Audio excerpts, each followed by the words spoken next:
Il faut que tu prophétises encore sur un grand nombre de peuples et de nations et de langues et de rois.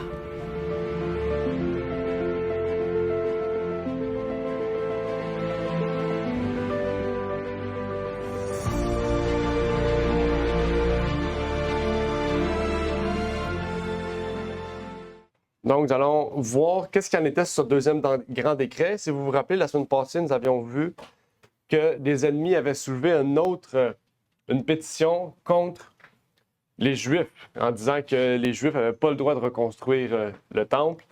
Et aujourd'hui, nous allons voir la réponse de Darius, qu'est-ce qu'il en était, la finalité de cela, et voir comment Dieu a agi en faveur des Juifs au temps d'Esdras et comment, en fait, on peut établir un lien avec nous aujourd'hui. Avant d'aller plus loin, nous allons faire une courte prière. Donc, prions. Notre Père est aux cieux, nous aimerions te remercier pour l'opportunité que tu nous permets d'être ici réunis. Nous aimerions déjà te rendre grâce d'avoir un lieu pour t'adorer en esprit, en vérité, et de pouvoir nous réunir ici. Que tu puisses bénir ceux et celles qui sont en route, Seigneur, pour venir. Ceux et celles qui seront aujourd'hui présents, Seigneur, dans le but de t'adorer en esprit, en vérité, dans le but de t'adorer d'un cœur uni, rempli d'amour, d'allégresse pour toi, Seigneur. Nous te prions particulièrement pour ce moment d'école sabbat auquel tu puisses ouvrir notre esprit et pouvoir toucher notre cœur au travers de ce que nous allons partager aujourd'hui. Nous te prions donc pour ces choses au nom de ton Fils Jésus-Christ. Amen. Amen. Amen. Donc, nous allons voir la réponse de Darius face aux accusations de Tathénaï, roi des nations païennes. Le titre, quand même, nous donne un élément quand même important. C'est la deuxième partie du grand décret. Nous allons donc voir comment la réponse de Darius face à ce deuxième décret. Si vous vous rappelez, Darius avait retrouvé les dossiers de Cyrus qui avait fait un premier décret en faveur des Juifs où il avait décrit comment le Dieu des Juifs est le Dieu des cieux. Eh bien, Darius va enjamber aussi ce pas et faire de même en poussant plus loin encore les démarches dans le but d'approuver et d'appuyer les démarches juives pour la reconstruction de Jérusalem. Il y a quand même un symbole important ici, une image importante qu'on peut voir au travers de Darius et de Tathénaï. Une question qu'on peut soulever pour nous. Pourquoi ça... OK. Dans notre combat de notre vie, qui prend position pour nous et qui est notre accusateur? On prend l'image ici de Darius et Tathénaï. Si on reprend leur situation, dans notre vie de tous les jours aussi, comment ce combat-là, comment ces choses-là peuvent se retrouver. Peut-être pas physiquement, là, ou littéralement. Amen. Donc, on voit ici Darius représente une personne remplie de justice. Où est-ce qu'il a été vérifié dans les dossiers, les registres, qu'est-ce qu'il en était pour prendre une décision qui soit équitable, autant pour les païens que pour les Juifs. Okay? Il a vu qu'il était juste de continuer les démarches engendrées par Cyrus. Donc, il a fait le pas. Tathénaï, qu'est-ce qu'il faisait? C'est qu'il remettait en doute la décision des Juifs. Je ne sais pas si on voit ici ce qui est important, c'est que Satan fait la même chose. Okay? Dieu nous dit des choses que nous sommes, et Satan dit à Dieu, ou il vient nous voir et il nous dit, ben, c'est pas vrai. C'est pas vrai qu'il est comme ça. Okay? Dans le jardin d'Éden, c'est ce qu'il a fait. Okay? Dieu avait dit une chose, puis il a dit, est-ce que Dieu a réellement dit cette chose? Ouais. Donc, Satan joue toujours sur le doute. Okay? Sur le moment où il y a une porte d'entrée, il y a un doute, il sème le doute pour nous montrer que peut-être que ben, c'est pas ce qu'il voulait dire. Il voulait peut-être dire d'autres choses. Et un exemple plus flagrant encore, c'est l'exemple de Job. Dans la vie de Job, quand on voit Satan, la discussion entre Dieu et Satan, c'est quand même intéressant. Il dit, dans Job 1, 8 à 12, « Et l'Éternel dit à Satan, as-tu remarqué mon serviteur Job? Il n'y en a pas comme lui sur la terre, intègre, droit, craignant Dieu et se détournant du mal. Et Satan répondit à l'Éternel et dit, est-ce pour rien que Job craint Dieu? N'as-tu pas fait comme lui, comme une haie de tous côtés autour de lui, autour de sa maison, autour de tout ce qui lui appartient? Tu as béni l'œuvre de ses mains et ses troupeaux se répandent sur la terre, mais étends ta main. Touche à tout ce qui lui appartient et tu verras s'il ne te renie pas en face. Et l'Éternel disait à Satan, voici, tout ce qui lui appartient est dans tes mains, seulement ne porte pas la main sur lui. Et Satan sortit de devant la face de l'Éternel. On voit ici quelque chose. Comment Satan il s'approche de Dieu? Par des questionnements. OK? Pour semer le doute. C'est comme ça que Satan travaille aussi dans notre vie. Il nous remet des choses, des décisions qu'on prend, il nous les remet dans notre face en nous remettant en doute certaines choses. Puis des fois, il ne vient pas directement à nous, hein? Directement à notre esprit. Il utilise d'autres personnes aussi pour semer des doutes. Il utilise des membres de la famille pour semer des doutes. Des fois, même des vidéos qu'on va écouter vont semer des doutes sur certaines choses qu'on a décidé de prendre comme décision. Mais ici, il fait la même chose. OK?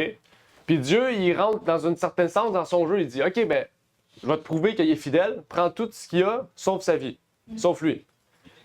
Puis Dieu il dit, regarde, tu vas voir que ce que je dis, je sais ce que je dis sur cet individu-là. OK? Et des fois, c'est la même chose qui arrive dans notre vie. OK? On fait face à des Tathénaïs. Puis on a Dieu devant nous, Darius, qui est juste devant nous, qui est droit, qui est ferme, puis il prend position pour nous. Parce qu'il sait notre valeur, Dieu sait notre valeur. Il sait non seulement notre valeur, mais il sait ce qu'il a fait pour nous. Et Dieu veut être de notre côté pour nous appuyer en ce sens. Oui, Lionel.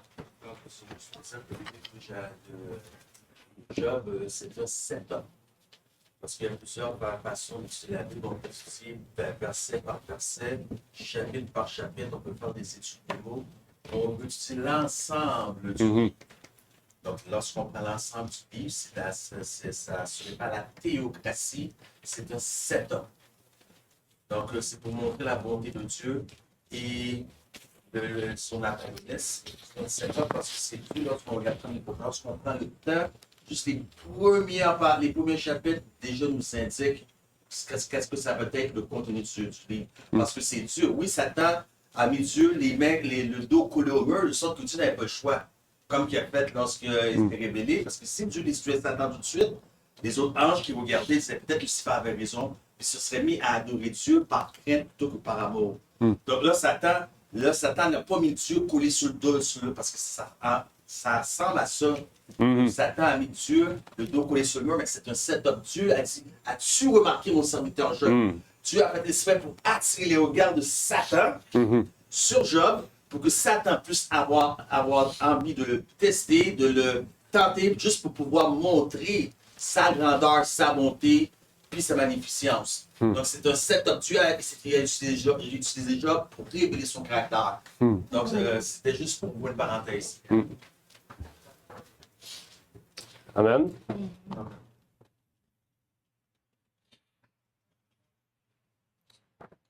Donc, pour ceux qui sont sur Google Meet, si vous avez des questions, n'oubliez pas de lever la main pour qu'on puisse vous céder la place. Lisons une citation, il nous dit « Dieu met son peuple à l'épreuve dans ce monde. Ici, dans ce monde, dans ces derniers jours, chacun montrera quelle force influence son cœur et guide ses actes. Si c'est la force de la vérité divine, elle mènera de bonnes œuvres.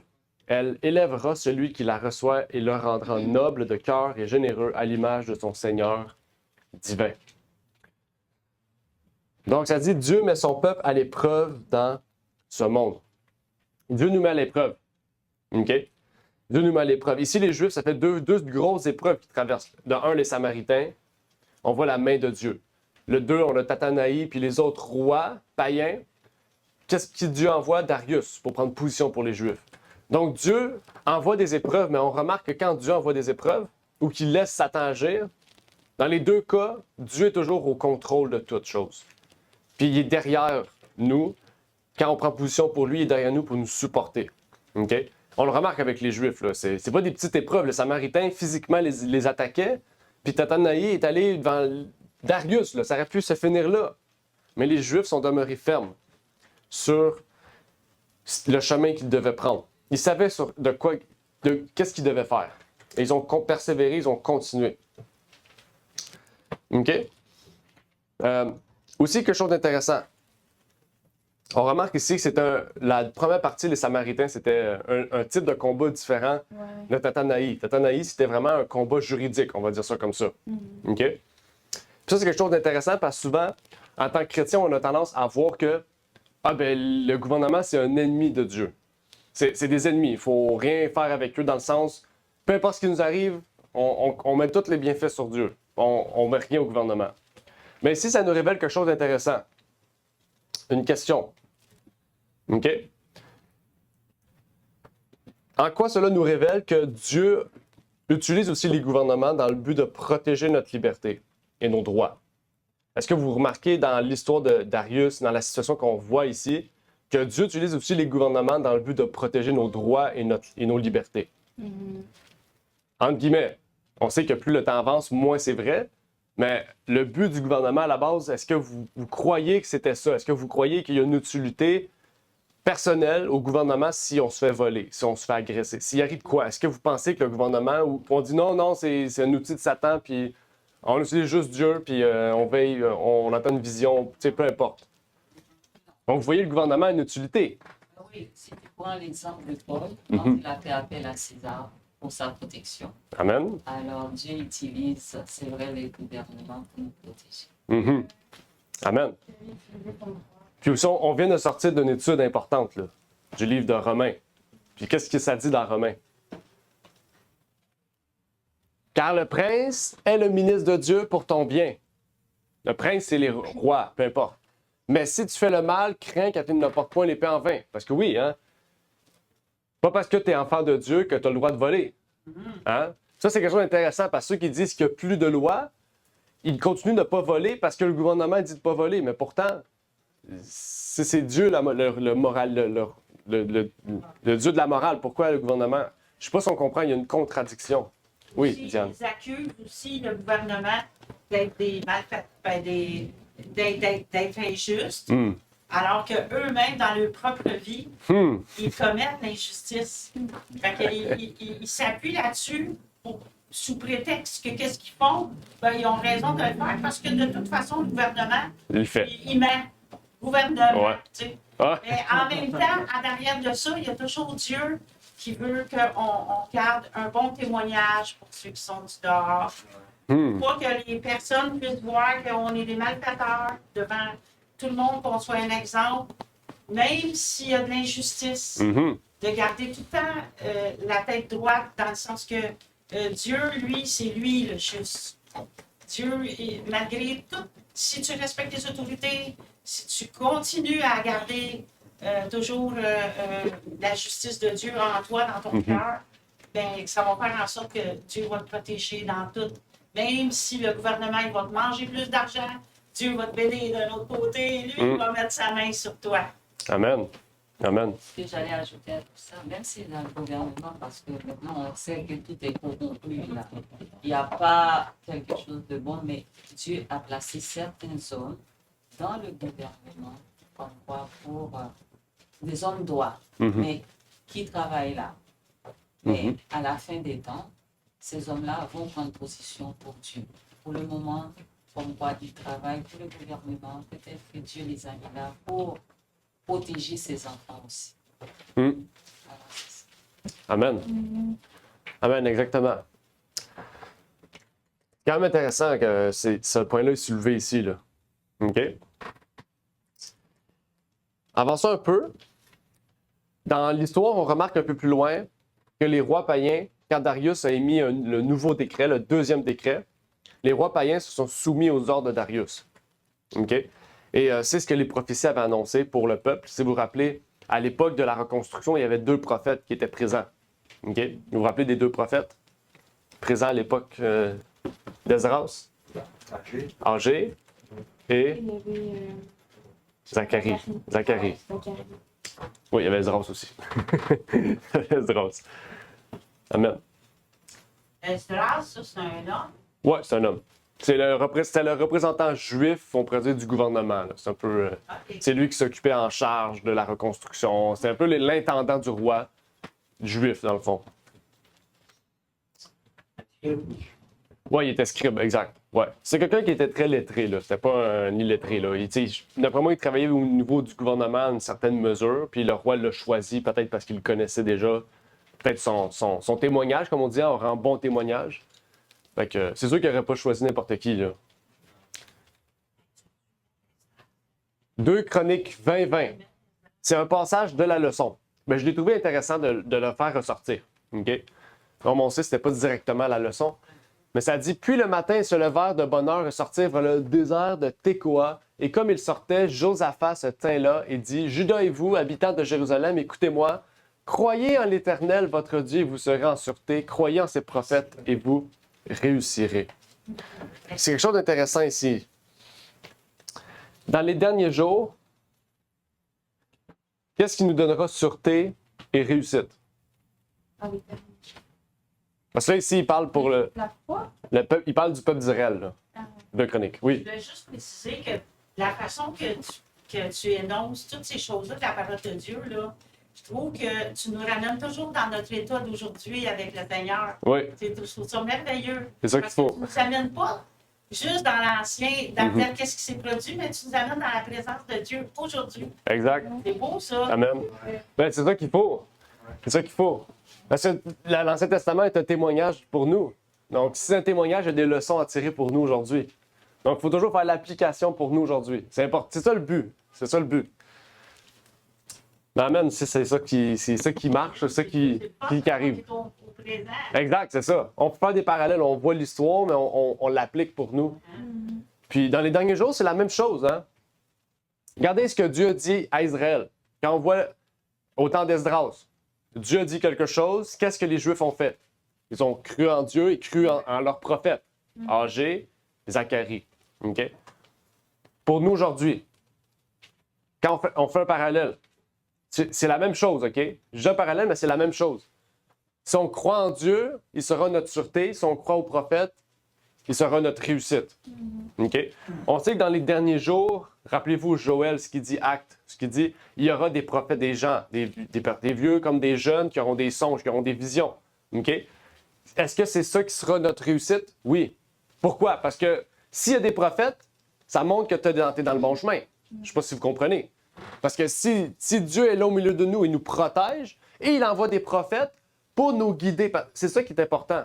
On pense des fois que Dieu va toujours nous guider tout seul, lui à moi, dans notre marche. Mais dans toute la Bible, c'est toujours le contraire. Dieu envoie toujours des gens qui représentent Dieu, dans le sens, c'est pas Dieu, mais c'est des gens qui sont des représentants de Dieu, qui viennent parler pour des détails ou des choses d'actualité présentes, importantes pour chacun de nous. Je sais pas si vous comprenez. Dieu, il n'a pas dit... Chronique, c'est pas autant de Esdras, là. C'est des années avant. Mais les Juifs se sont rappelés que si on croit en Dieu, Dieu va envoyer des gens pour nous aider dans notre vie quotidienne. Qui a envoyé? Agé et Zacharie.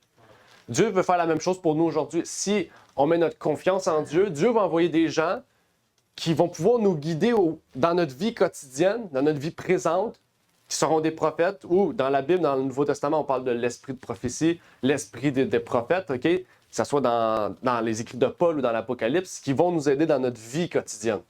Oui. Dans Jérémie 6, verset 16, il dit « Ainsi parle l'Éternel, placez-vous sur les chemins, regardez et demandez quels sont les anciens sentiers. Quelle est la bonne voie? Marchez-y et vous trouverez le repos de vos âmes. Ils répondirent, nous n'y marcherons pas. Ah. » Donc, les anciens sentiers,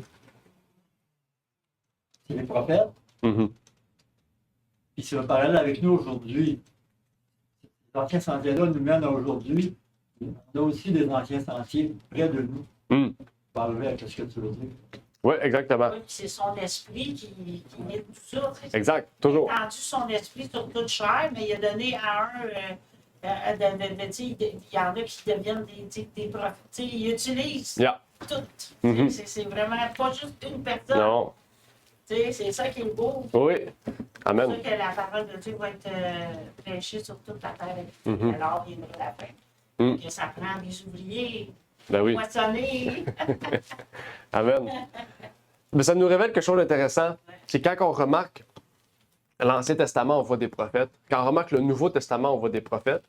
Puis quand on remarque après le Nouveau Testament, l'histoire première, mettons à partir de l'an 100, là, parce que Jean est mort à peu près à l'an 100, de l'an 100 jusqu'à l'an 1500, 1600, 1007, on ne voit pas de prophètes.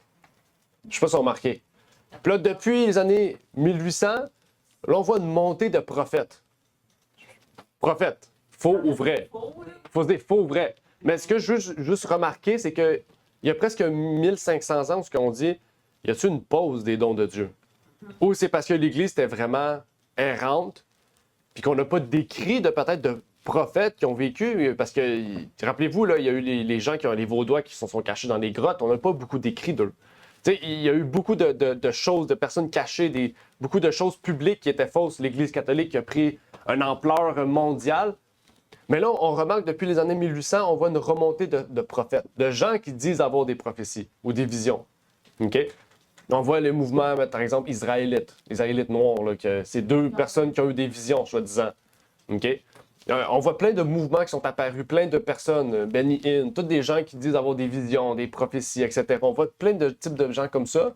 Puis on se dit, dans cela, il n'y aurait aucun qui serait vrai, ou peut-être qu'on a perdu les tests bibliques pour identifier un vrai du faux prophète. OK? Donc la question ici, c'est qu'est-ce qu'on devrait se poser, c'est que si on croit dans le bon chemin de la vérité, on pense que Dieu nous guide au travers de son esprit dans la vérité, dans toute la vérité, donc ça veut dire qu'on marche dans la vérité, on persévère, puis on découvre des nouvelles lumières basées sur ce qu'on avait déjà comme lumière, OK? Parce qu'on sait que des nouvelles lumières ne viennent pas contredire les anciennes. Hein? C'est un principe. Donc, quand on voit ça, on se dit, Dieu n'enverrait-il pas des prophètes? Ou peut-être n'a-t-il déjà envoyé et on les a oubliés?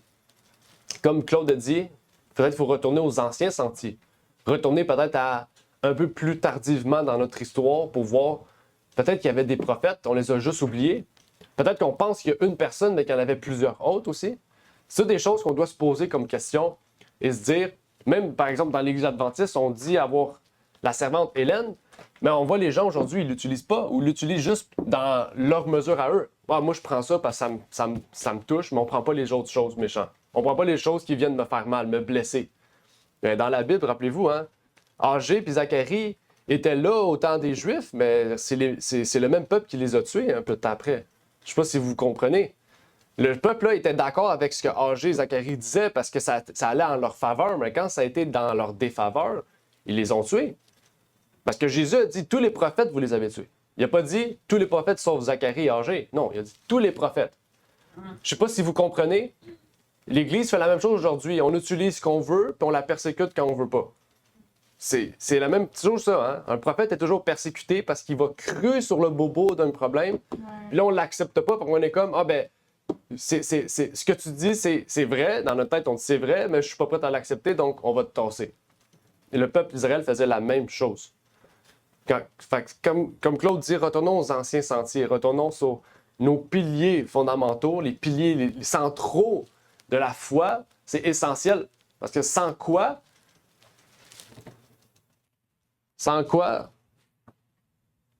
bon, je suis trop reculé. Sans prophète, il n'y aura pas de réussite.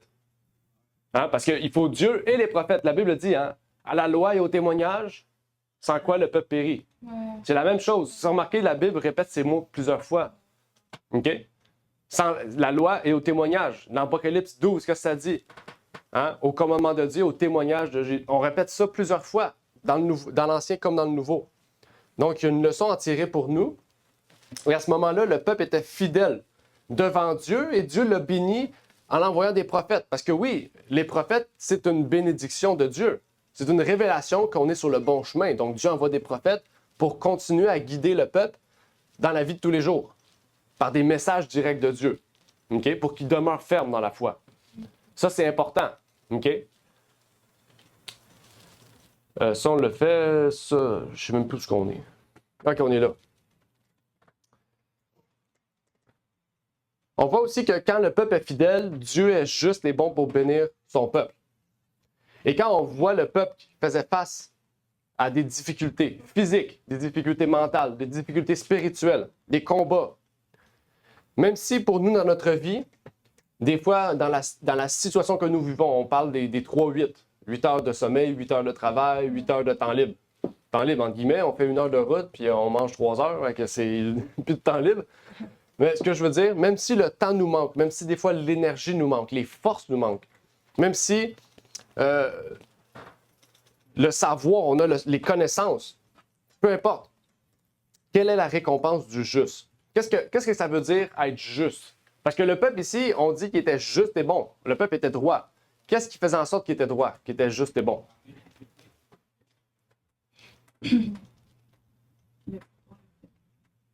Qu'est-ce qui faisait en sorte qu'ils étaient justes et bons? Leur foi, Leur foi. Puis leur foi l'ont poussé à faire quoi? tout le temps. À construire le temple. OK? Donc, l'important, c'était pas qu'une personne a mis 100 heures par semaine, puis l'autre a mis 10 heures par semaine. L'important, c'était que tous ont participé. Je ne sais pas si vous comprenez. C'est ça le message essentiel qu'Esdras veut faire passer ici. Même les prophètes participaient à la construction. On pense souvent, puis c'est ça le problème aujourd'hui, les prophètes, ils font juste parler, ils font pas d'action. C'est pas un prophète, déjà de base. Un prophète parle et agit. OK? C'est-à-dire qu'il prend part personnellement, physiquement au travail. C'est ça que révèlent les prophètes de Zacharie et Agé. OK? Mais ici, c'est la même chose pour nous. Souvent, on a tendance à dire « j'ai pas le temps ». OK? Mais le plus important, c'est pas le nombre de temps que tu y consacres. Le plus important, c'est est-ce que tu consacres du temps? Je sais pas si on comprend. La qualité de temps qu'on donne à Dieu, au service de Dieu. Peu importe le service, on pense que le service de Dieu, c'est aller dans les rues puis crier le nom de Dieu. Mais le servir Dieu, c'est beaucoup plus large que ça. Aider notre prochain, visiter les malades, prier pour ceux qui ont besoin de prière, c'est le service de Dieu. Le service de Dieu, c'est large. OK? Dans Psaume 58, 12, la version Sommeur, il nous dit « Les hommes pourront dire, oui, ceux qui sont justes trouvent une récompense. Il y a un Dieu qui exerce la justice sur la terre. » En fait, Dieu récompense les justes. Et puisque nous croyons en Jésus-Christ, nous sommes déclarés justes et saints, OK? Nous serons récompensés. OK? Ça, c'est fondamental. Maintenant, qu'est-ce qui prouve que nous serons récompensés? C'est qu'est-ce que nous faisons? C'est comment agissons-nous par rapport à notre foi? C'est ça, en fait. La façon dont nous agissons par rapport à notre foi va montrer à Dieu, OK, il mérite sa récompense. C'est pas, Dieu il veut tout nous récompenser, mais est-ce qu'on le mérite? Jésus dit, je n'aurai pas honte Mm. d'appeler frère. Amen. C'est ça, c'est bon, hein? Parce que ça prouve que ce que tu viens de dire, c'est la façon qu'on vit en Dieu. Mhm. Pas qu'on confesse de notre bouche, Exact. qu'on vit avec notre cœur, avec notre implication, les œuvres de la foi, parce que la foi sans les œuvres, elle est morte. Tu sais. Mhm. Fait que c'est l'Esprit qui nous guide toujours à faire des choses selon qui est agréable à Dieu. Amen. Exact. Une des paraboles nous révèle ça dans la parole. Si vous vous rappelez la parabole de la drachme perdue, la femme, quand elle retrouve la drachme, elle le donne à Dieu. Elle donne le tout à Dieu. OK? C'est important le symbole de la femme ici parce que elle donne pas de ce qu'elle peut donner. Elle donne de ce qu'elle peut pas donner. Je sais pas si vous comprenez. On appelle ça un sacrifice. Puis qu'est-ce que Dieu nous demande dans Romains? Soyez un sacrifice vivant. OK? Donc, pour Jésus-Christ, il faut être prêt à sacrifier des fois certaines choses. À laquelle quand on dit un sacrifice, c'est quelque chose que tu veux vraiment, t'admires vraiment, tu le fais à contre-cœur, mais tu le fais pour le bien-être de toi et de ta famille s'il faut. Des fois, c'est quelque chose, une décision que tu prends pour toi et la famille. OK? Donc, c'est ce que Dieu veut de nous. Un sacrifice vivant. Oups. Un sacrifice vivant. Ça dit, le Seigneur Jésus n'exige rien de plus de ses disciples de ce qu'il a lui-même accompli. Ceux qui pratiquent le renoncement et le sacrifice de soi pour la cause de Dieu ne font que suivre son exemple. Il a déposé son manteau royal et sa couronne et a renoncé à son autorité suprême. Il s'est fait pauvre afin que par sa pauvreté, nous puissions entrer en possession des trésors éternels. Il a donné non seulement ses richesses, mais sa propre vie dans le renoncement et le sacrifice de soi, afin d'ôter tout obstacle à ceux qui cherchent à entrer dans le royaume de Dieu. Ça dit afin d'ôter tout obstacle. Ça veut dire que pour entrer dans le royaume de Dieu, on n'a plus d'obstacles. Parce que Jésus a enlevé tous les obstacles. Maintenant, la question, il y en a qui vont dire, oui, ben, on va avoir des difficultés dans notre vie. Dieu n'a pas dit que notre vie serait facile. Hein? Parce qu'il a dit, si vous voulez faire comme moi j'ai fait, vous serez persécutés. Donc, la différence quand on parle d'un obstacle, c'est que il n'y a rien d'impossible dans notre vie. Quand on dit que c'est impossible que j'aille, mettons je sais pas, tu vois, on fait souvent ça, on voit une personne comment il est physiquement, puis on dit je pourrais jamais être cette personne-là. Mais c'est faux en Jésus-Christ. Parce que quand on fixe les yeux sur Jésus-Christ, Jésus-Christ a dit, si vous fixez les yeux sur moi, tout obstacle disparaît. Il n'a pas dit toute difficulté disparaît. Il a dit tout obstacle disparaît. Exact. Ça veut dire qu'on est capable de marcher, puis selon notre force et notre capacité de passer par-dessus les difficultés que nous aurons. Parce que oui, chacun de nous va avoir des difficultés différentes, dans la mesure où il est possible d'y aller. Dieu ne va pas nous mettre une roche, une grosse roche si on n'est pas capable de la lever. Okay? Il va nous donner des choses à la mesure que nous sommes capables de prendre et à la mesure que c'est utile aussi, parce que chaque épreuve de notre vie est utile pour notre salut, pour notre sanctification. OK? Mais ici, on parle d'obstacles. Les choses qui étaient impossibles à l'homme de faire, Dieu l'a rendu possible. Ça, c'est une grâce énorme. Je ne sais pas si vous le savez. C'est une grâce. Même les anges n'ont pas ça. Même la Bible nous dit que les anges étudient. Quand nous étudions, les anges sont là auprès de nous, puis ils essaient de comprendre aussi la vérité, le salut, la profondeur. Parce qu'eux, ils ne l'ont pas expérimenté. Il y a juste nous, l'espèce humaine, qui expérimente cette grâce, ce salut incroyable. Donc, c'est vraiment une bénédiction d'avoir Jésus-Christ qui l'a donné. Il a pris notre pauvreté, la plus grande misère pour nous rendre la vie facile. Même pas juste la vie facile, pour nous rendre la vie possible.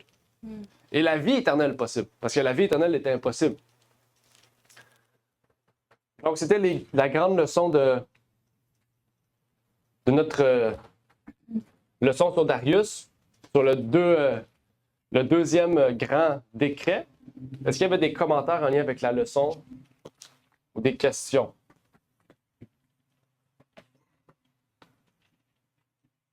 Vous avez remarqué, les leçons sont un peu plus petites parce que les sujets sont plus petits aussi.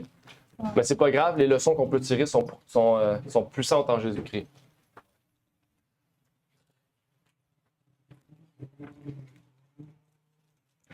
Non? Je pense pas. OK. Bon, on va terminer par une prière. Prions.